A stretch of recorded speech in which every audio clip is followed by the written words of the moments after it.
The report that went out on the emergency channel described her as a threat. Unknown alien entity. Green skin. Armed. Last seen with a juvenile male, human, age 12. Believed to be hostile. Approach with extreme caution. Lethal force authorized. I know this because Milo told me about it later, when he was old enough to understand what the words meant and what they had nearly done. He had found the archived broadcast in a public record and read it 3 times and then come to find me, which was what he did when something needed to be discussed rather than carried alone. But that was later. This is about the night in the cave. My name is Zael.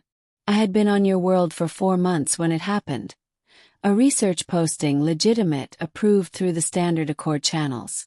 I was studying terrestrial mineral formations in the outer range, which is genuinely interesting work and the reason I had requested this particular posting, and which is, I understand, a difficult thing to explain to soldiers with flashlights who have already decided what you are. Milo found me 3 days before the cave. He had been in the valley for 2 days by the time I found him. Or he found me, depending on the telling. His survey group had gotten separated from their adult guides in a terrain event that was nobody's fault and everybody's problem. He was 12 years old, adequately prepared for a day hike, and entirely unprepared for an unplanned 2-night wilderness situation. When I came over a ridge and found him sitting on a rock eating the last of his supplies with the expression of someone who had accepted that things were bad and was now focused on not making them worse, he looked at me for exactly 4 seconds and said, "Are you going to eat me?" "No," I said. "Okay," he said. "Do you have food?" I had food. I had equipment. I had 12 years of field training in wilderness environments across 4 planets, which was not something I led with but which became relevant over the next 3 days as we moved through the outer range trying to reach a point where his emergency beacon would connect with a network.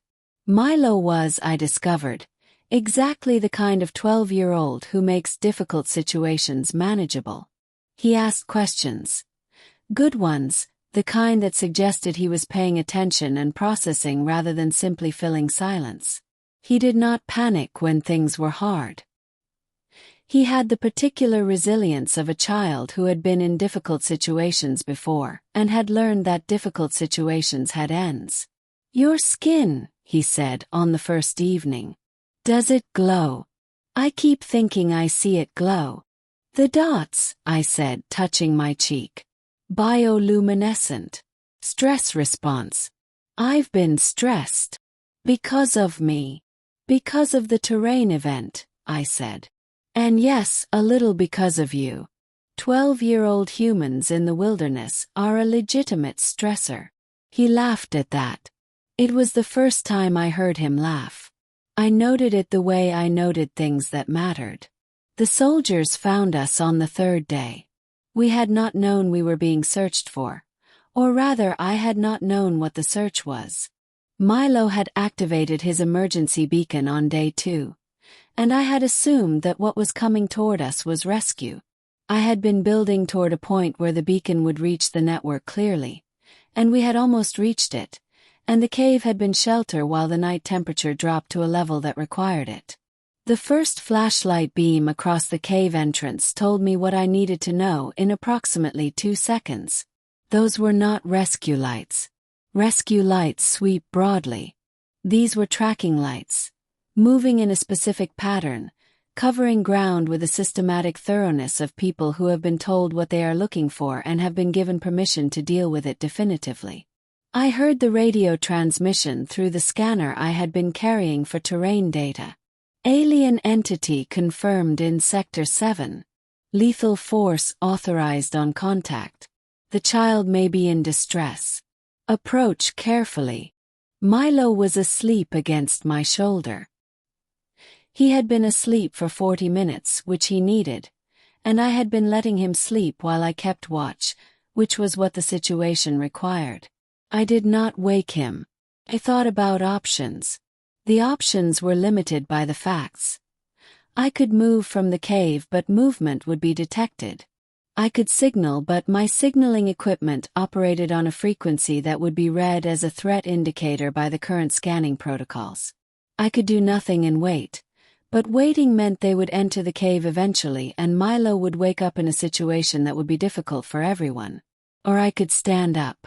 I stood up carefully so as not to wake Milo, and moved to the cave entrance. I put my hands where the lights would see them.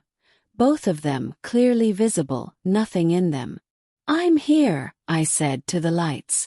"The child is sleeping. He is uninjured. I would prefer we resolve this without waking him." The lights stopped moving. A long silence. Then a voice coming from the direction of the nearer light. "Step into view." I stepped into view. Green skin, white hair, amber eyes in the flashlight beam.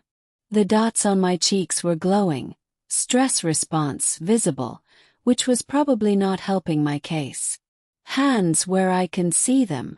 "They are where you can see them," I said. "They have been since I spoke." Another silence. The lights were very bright. I kept my eyes on the space between them rather than the beams directly. "The child," the voice said. "Is he asleep?" I said. "He has been awake for most of 3 days. He needed rest. We were sheltering from the temperature drop." Long pause. "Why?" the voice said carefully. "Didn't you leave him? When you knew we were looking for you?" I looked at the lights. At the 2 figures behind them, doing what soldiers do when they are trying to work out whether the situation is what they were told it was. "Because," I said, "he is 12 years old and he was in the wilderness and he needed someone to stay." Another silence. Longer this time. Then from inside the cave Milo's voice, sleep rough and immediate. "Zael." "Here," I said without turning from the lights. "Everything is fine. Stay inside." "Are those—" A pause. The sound of him moving. "Is that the rescue team?" "Yes," I said. "They found us."